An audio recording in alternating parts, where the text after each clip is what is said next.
Glória a Deus. Tem muitas coisas que podemos falar, mas eu quero iniciar trazendo essa lembrança.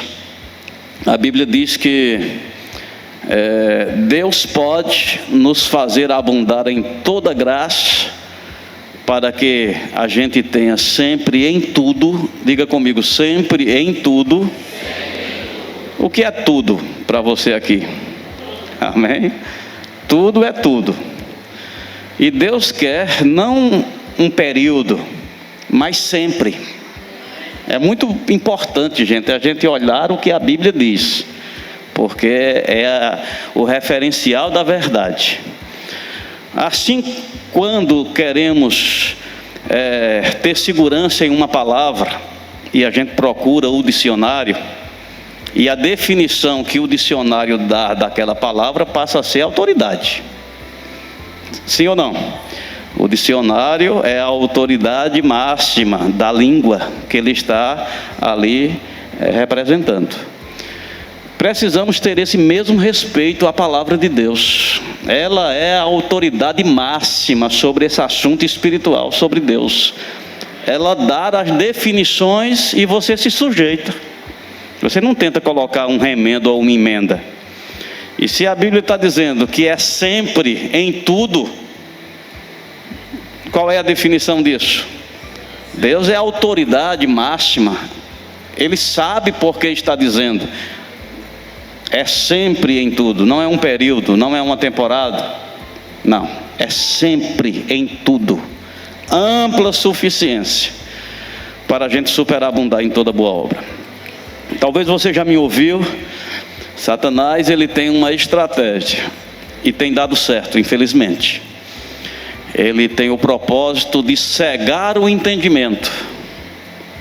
Diz que o Deus deste século, ele cega o entendimento, para que não resplandeça a luz do Evangelho. O diabo não quer que você saiba tudo, porque se você souber, você toma posição. Então ele quer manter na ignorância. Ontem nós falamos que Deus lamenta, o meu povo perece porque falta conhecimento. Então o diabo, ele cega os olhos para que não resplandeça a verdade, a luz do Evangelho, ou toda a verdade sobre o Evangelho. E eu te asseguro, todos nós aqui estamos parcialmente no Evangelho. Tem coisas que a gente não participa ainda. Essa é a razão da nossa propaganda não ser tão positiva. A gente não atrai muita gente para o Evangelho. É porque o Evangelho é fraco? É porque o Evangelho é uma propaganda enganosa? Ou porque a gente não está conseguindo representá-lo? Porque o Evangelho é o poder de Deus. O Evangelho na vida de Jesus era uma boa propaganda? Era, as pessoas iam para o deserto para ouvi-lo, multidões. Por quê? Era uma propaganda de funcionamento. Na vida de Paulo, o Evangelho era uma propaganda que funcionava, sim. Cidades inteiras foram transformadas, porque lá estava o Evangelho na sua essência, pleno. Mas nos dias de hoje, eu te digo, irmãos, está muito desunerado. Você tem essa palavra aqui? Amém? Está fragilizado. E eu e você somos os responsáveis. Então a gente precisa acordar. Desperta, ó tu que dormes, levanta-te dentre os mortos, Cristo te esclarecerá. Então vamos para o ponto. Satanás, ele tem um propósito de cegar os olhos. Eu e você precisa estar desconfiado e colocando cada área da nossa vida nessa quarentena, nessa observação, para ver se porventura não estamos sendo defraudados nessa área. Eu tenho observado que, como igreja, como cristão, a gente tem evoluído em muitas áreas. A gente melhorou socialmente, a nossa vida social, a nossa vida pública, As pessoas dão testemunho de quem a gente era, do que a gente é hoje. Em muitos casos, a nossa vida financeira mudou.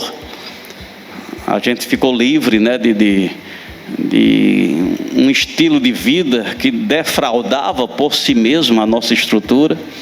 E a gente ficou mais sábio, mais objetivo. E com isso tem tornado possível uma vida mais equilibrada, melhor, de sucesso. Na saúde, crendo, confiando, não alimentando medo, confessando a palavra, recebendo a cura, temos progredido. Mas eu tenho, amados, infelizmente testemunhado que os menores avanços, em muitos casos, têm sido na família, nos relacionamentos. E parece que esse é um campo que não tem jeito. Parece que Deus não tem interesse, parece que o poder de Deus não funciona lá. Muitos já desistiram e não estão mais lançando uma semente à terra, porque lançar uma semente à terra é colocar o princípio da palavra naquela área. Assim como na prosperidade, dá e dar-se-vos-á, ser generoso é um princípio, isso é a semente na terra. Mas qual é a semente no relacionamento familiar, conjugal? Qual é o princípio que precisamos colocar para poder dormir e acordar, e sem saber como a semente brotar a erva, e a erva crescer até vir o fruto, o resultado? Então eu vejo que, infelizmente, é uma área que a gente tem deixado de lado. A gente tem trabalhado a nossa vida pública, mas muitas vezes a nossa vida secreta, ela está muito relaxada. Eu não acho justo, porque a gente lida com um Deus onisciente, onipresente, onipotente, e de Deus não se zomba. Com Deus não é certo aparentar com Deus é hipocrisia. Um coração sincero e contrito, Deus não despreza. E eu preciso estar dentro desse conceito para com Deus, para não ser desprezado, para não ser deixado. E assim não vai funcionar o plano, o propósito. Você está comigo? Você talvez já me ouviu, mas um dia eu ouvi algo de Deus e foi chocante, né, para mim. E como foi comigo, você não tem que ficar chocado não, amém? O Senhor falou comigo dentro dessa área, e Ele me trouxe esse alerta. Ele disse assim: eu suporto a sua vida pública, mas eu lhe galardoo pela sua vida secreta. Amém? O que é suportar? O que Deus estava querendo dizer? Porque muitas vezes, publicamente, a gente se esforça para acertar. E olha que publicamente a maioria das pessoas não erra tão facilmente, porque a gente tem esse cuidado, não quer ser rejeitado, a gente não quer ser corrigido. Então olha como eu vim bonitinho. Amém? A vida pública a gente dá expolimento, a gente fala macio, né? Rapaz, amado, querido. E a gente tem esse cuidado. Deus suporta, Deus não está irado por causa disso não. Ele sabe que faz parte do processo de vida. Mas não é isso que faz a gente ser galardoado diante de Deus. Deus nos galardoa pelo nosso acerto no secreto, quando não tem nenhum motivo de convencer ninguém. Amém? É no secreto que a gente pontua com Deus. E a nossa família está nesse segmento. Muitas vezes aparentamos publicamente que está tudo bem, mas a estrutura da família está demolida. Os princípios estão quebrados, mas estamos na igreja de mão dadas. Você está comigo? Deus suporta, mas não haverá galardão. Deus não pode estar ministrando da vida dele de forma que a gente vai ser uma propaganda positiva do poder de Deus também na família. Eu acho que não tem celebração de prosperidade se a família está fragilizada. Prosperidade não é só ter dinheiro. Eu não quero julgar ninguém ou deixar você desconfortável aqui, porque você é crente e você não tem esse destino. Mas eu fico pensando, qual a felicidade de uma pessoa que tem muito dinheiro, mas não tem uma companhia? Come só, dorme só, conversa só, sai só, assiste só, viaja só. Você acha que tem felicidade nisso? Tem dinheiro para comer o que quiser, mas não tem apetite. Tem dinheiro para viajar para onde quiser, mas não tem motivação. Você acha que isso é prosperidade? Eu te digo com todas as letras, eu não quero essa riqueza. É melhor a diversão de comer ovo com farinha, não sei se aqui tem essa, amém? Com um pedacinho de rapadura, amém? Tendo festa, alegria, comunhão, do que a tristeza do isolamento, mesmo que seja com fortuna. Porque a vida não consiste só nisso. Então eu e você precisa ficar do lado de Deus, do lado do princípio, e não estragar o que é importante por causa de algo secundário. Então, como estamos no secreto? Como está o nosso relacionamento? Eu queria que você fosse comigo para Malaquias,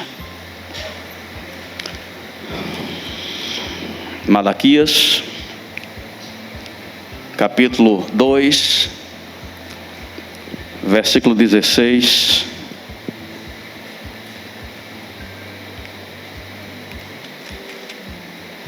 Você está comigo? E fala o seguinte: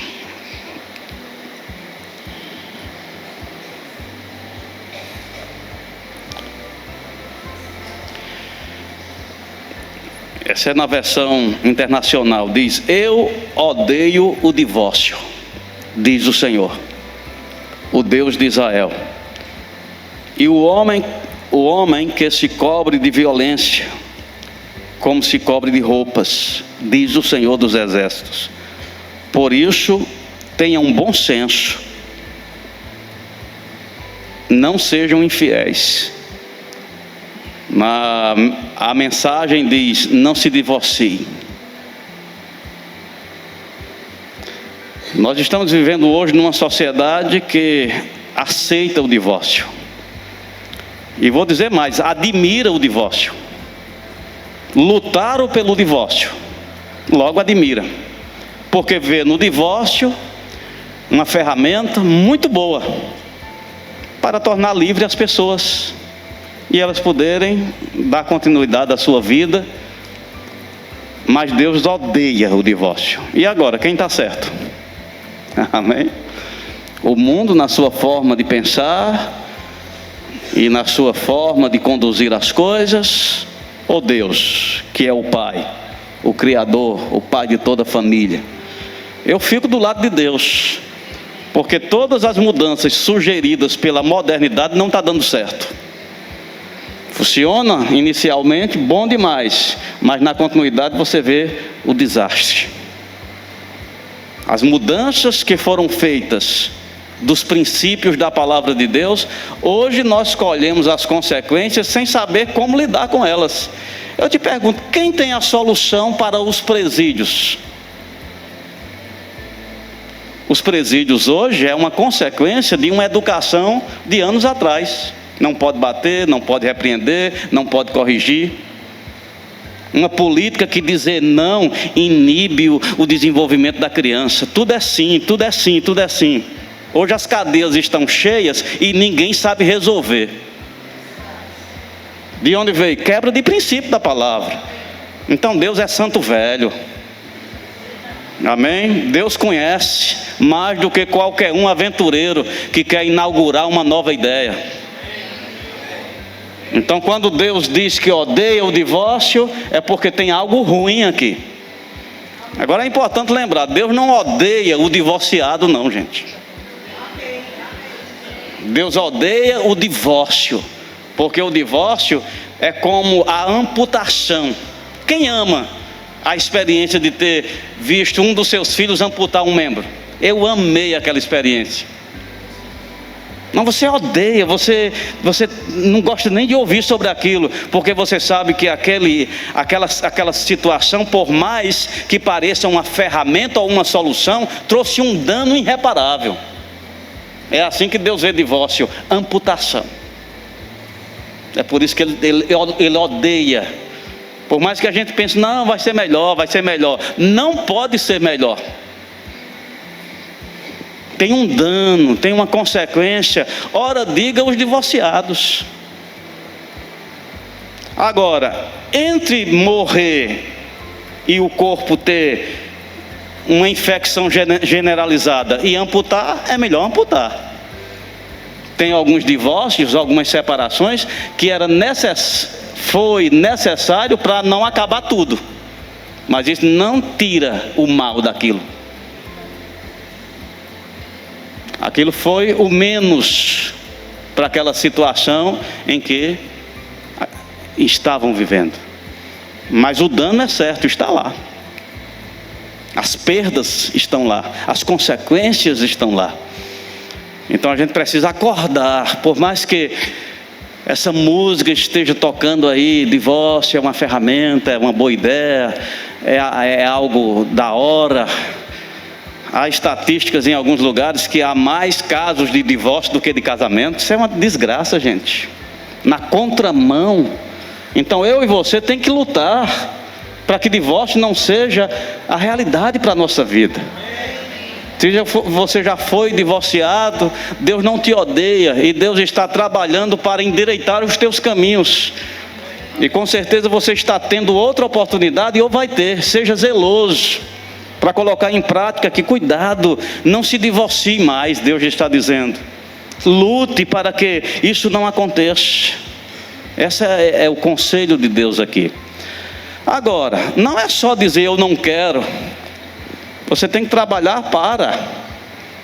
Às vezes a gente fica só com uma confissão superficial do final, mas não trabalha o processo. Se eu não quero, eu tenho que ter cuidado no processo. Estão comigo? Eu posso dizer assim, eu não quero ser multado, eu não gosto de pagar multa, mas ando de forma irresponsável dirigindo. Por mais que eu diga, não quero ser multado, eu vou ser, porque é o processo que diz o que vai ser. Você está comigo? Então, em vez de dizer, não quero ser multado, talvez eu tenha que dizer, eu não devo correr muito. Eu não devo ultrapassar o limite de velocidade. Eu não devo passar em sinal vermelho. Porque é o processo que diz lá. Tem muitas pessoas que dizem, não, eu não quero me divorciar. Deus me livre, está amarrado, em nome de Jesus. Mas quebrando os princípios. Qual é o final? Por mais que você diga, eu não quero. O final vai ser aquilo. Então, eu e você precisamos ter cuidado hoje, agora, e ficar do lado do nosso Pai. Uma coisa que eu tenho aprendido e tem dado certo, por mais que seja algo falado há tanto tempo, mas às vezes a gente não acolheu aquilo como rema, como uma revelação, é confessar, é colocar em palavras, porque quando você traz um princípio para a tua comunicação, para a tua linguagem, isso é um indicativo que você está levando a sério, que você está desejando, que você está cultivando. Fala, amém? Aquilo que você crê. Fala o que você crê. Confessa o que você crê. Porque isso vai tanto te tornar participante da natureza dessa declaração, não vai ser apenas palavras saindo da tua boca, isso começa a encorpar em você, tomar corpo em você. Isso começa a fazer parte da tua linha de raciocínio, de valores, aquilo que a gente expressa com esse objetivo, uma confissão responsável. Amém? Fazendo declarações em linha com a palavra de Deus. Se Deus odeia, e você, pode se posicionar: pai, você odeia, eu também odeio. Divórcio para mim não é uma ferramenta, não é uma opção, é algo a ser evitado. Confessa isso. Em nome de Jesus, Pai, eu oro por sensibilidade, por percepção, por sabedoria. E Deus tem interesse, porque Ele trabalha para nos levar a ser medida cheia. Deus também quer que você seja medida cheia na família. Vamos tirar a nossa família desse lugar, último lugar do nosso lugar de trabalho.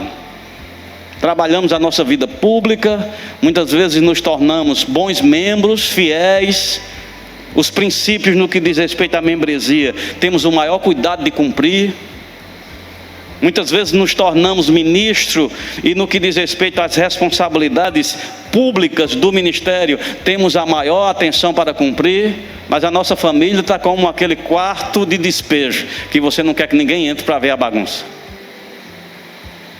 Não, vamos tirar a nossa família, porque é a nossa base. Não tem satisfação ministerial se a família desmoronar. Não tem prosperidade se a família desmoronar. É por isso que Deus odeia. Diga comigo: eu odeio o divórcio. Se Deus odeia, nós podemos odiar também. Nós não olhamos para o divórcio como uma ferramenta moderna que serve para resolver as broncas. Não, isso é amputação. Amputação resolve bronca, mas deixa sequelas. Divórcio pode resolver algumas broncas, mas deixa sequelas. Não sei se você quer ser um amputado. É impossível enveredar pelo caminho do divórcio e não sentenciar o seu contexto, você e sua família, a sequelas. Muitas vezes os interessados pelo divórcio estão diante do prêmio imediato, um novo relacionamento. Muitas vezes uma pessoa, no seu ponto de vista, que não tem defeito, é uma nova chance de viver feliz.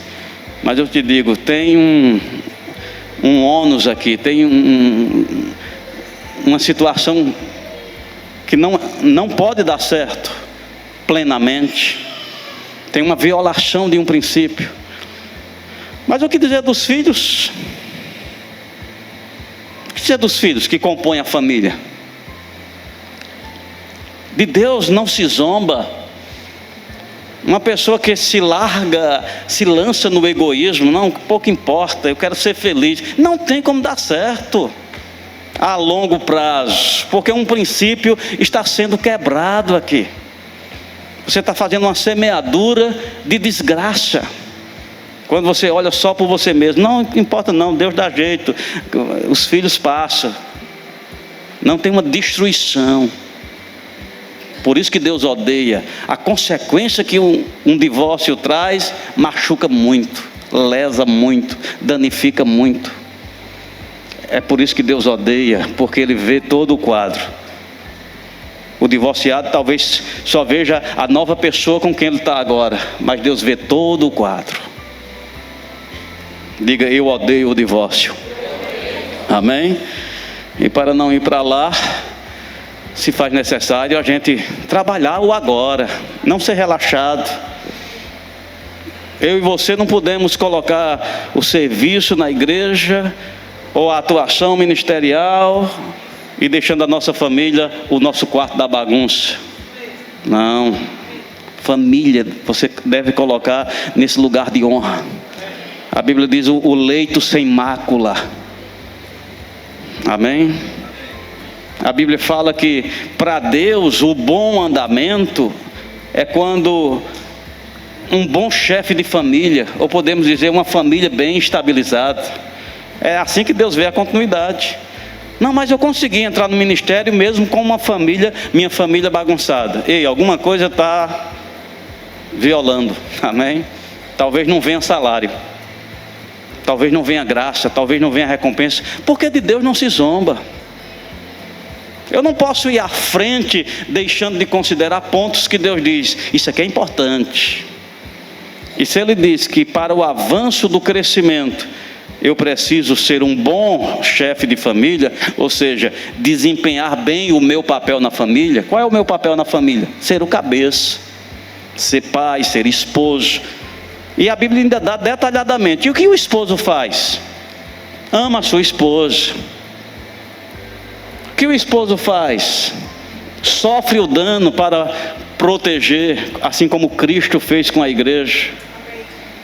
E a gente pode ir olhando os detalhes das funções, está lá o plano de ação, não está no geral, ame sua esposa, não, detalhado, ponto a ponto. O que um marido deve fazer? O que uma esposa deve fazer? O mundo está educando de uma forma, mas qual é o padrão do idealizador? Amém? Do diretor, do roteirista, qual é o padrão? A gente vai deixar o mundo dizer que divórcio é uma ferramenta e se não der certo divorcia e está tudo bem? Depois vamos deixar o mundo dizer que aborto também é uma solução. Filho demais é problema, aborta. Você acha que isso vai dar aonde? Amém? Ferramentas irresponsáveis, mas que resolvem o imediato. E pessoas estão se lançando, resolvendo o imediato e lançando isso para uma consequência que virá, com certeza, porque de Deus não se zomba. Tudo que a gente semear, a gente colhe. Então eu e você precisamos entender. Eu já estou inserido na família. Todos aqui estão. Se você não é marido, é esposa. Se não é irmão, é filho, é sogro. Ocupamos um lugar na família. E a Bíblia tem instruções de como eu desempenhar o meu papel. Que a Bíblia diz sobre a esposa: respeita o marido, ser submisso.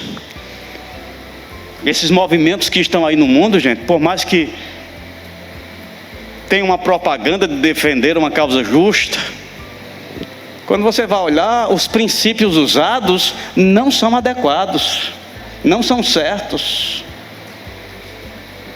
não correspondem com os princípios da palavra. Eu fico pensando, estou encerrando para a Jane vir. Quando as pessoas falam de submissão, submissão é uma palavra insuportável no reino das trevas. Amém? Submissão, sujeição, isso é uma palavra insuportável. Se isso também é um pouco desconfortável para você, eu te aconselho, você precisa ser lavado pela palavra nessa área, porque você está infectado com um pouco do que há em Satanás. Satanás quer distribuir isso com a gente, e não é difícil não. Adão vinha muito bem com Deus, mas aquilo incomodava Satanás, a submissão de Adão, Deus dizendo não faça, e ele não fazia. Isso incomodava Satanás. E ele chegou e a conversa foi mais ou menos assim: até quando tu vai ficar se sujeitando? Ele manda e tu faz? É assim? Ele está tendo proveito, ele está tendo vantagem sobre você. Rompe com isso. E agora Adão não tinha mais aquele olhar de respeito, de gratidão, a minha autoridade, quem me encobre, quem me supre. Agora era um que tira proveito de mim. Esse era o olhar. Deus tira proveito, Deus está tendo vantagem, eu quem estou aqui na desvantagem. E depois que ele ficou infectado, se levantou contra Deus, porque esse é o pecado original. Pecado não é só uma falha, esse aqui é ficar contra Deus intencionalmente. O que é isso? Rebelião. De onde procede? Desconforto da submissão. Então hoje a gente percebe uma sociedade de movimentos de se levantar contra, né? Tem uma política aí que tem o nome anarquia, né? Que visa mexer com tudo que é princípio. Família, mudar os princípios da família, dos relacionamentos patrão-empregado, polícia, anarquia, ou seja, tirar os limites. O que rege rompe tudo. A gente quer anarquia. De onde vem isso? Isso leva aonde? Se você olhar um pouquinho a história, mostra sociedades que aderiram a essa ideia se autodestruíram. Porque é impossível ter continuidade quando não há regras. Tem até uma brincadeira que alguém estava revoltado com fila, dizendo: eu não suporto mais fila. Vamos fazer um movimento aqui para acabar com as filas. Todo mundo aderiu. Eu preciso uma baixa-assinada aqui. Aí todo mundo veio à frente e ele disse: gente, vamos organizar isso, vamos fazer uma fila. A gente não quer o desconforto, mas precisa. Você está comigo? A gente não quer o desconforto, mas precisa, porque esses limites é para poder dar condição de funcionamento. E Deus é justo, a Bíblia não é ultrapassada. O que está na palavra por séculos e gerações está lá com sua sustentação justa, verdadeira e que tem um funcionamento amplo. Um novato não pode chegar com uma ideia nova e me remover facilmente de um princípio da palavra. Você está comigo? O que diz para a mulher? Respeite seu marido. O mundo educa assim: não, direitos iguais. Ei, submissão é melhor do que direitos iguais. Amém? Submissão, o que é submissão aos olhos de Deus? É alguém embaixo para ser protegido e suprido. Quem não quer um lugar desse? Amém? Se você perguntar para mim qual é o lugar desconfortável no relacionamento, ser cabeça. Porque ser cabeça é ser aquela parte que dá cobertura e supre.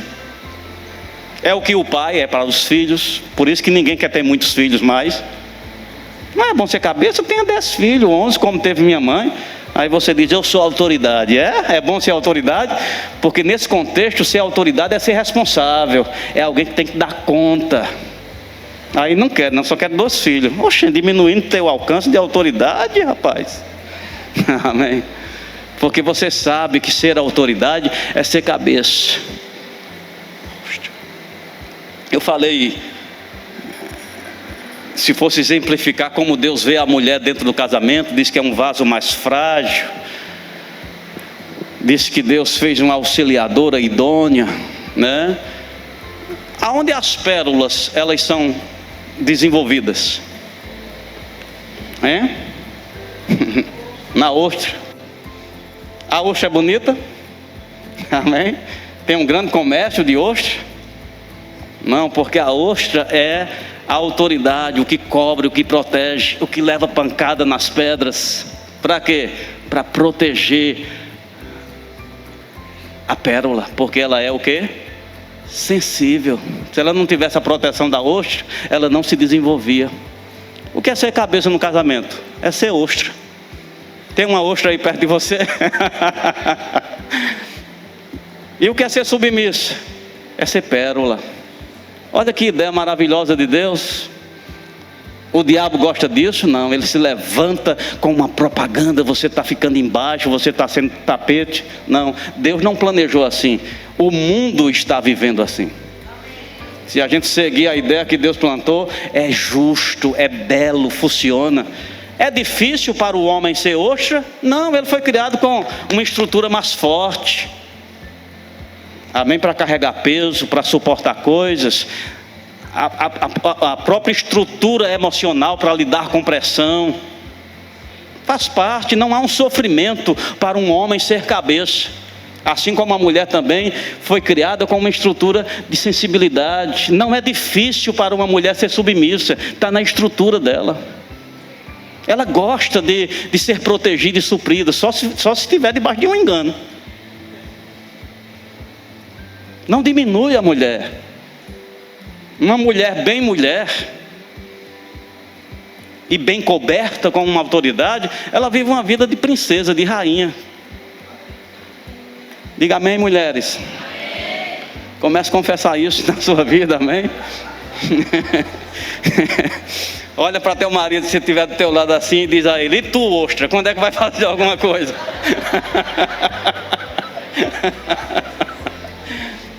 Você está comigo? Então o plano de Deus é maravilhoso para a família.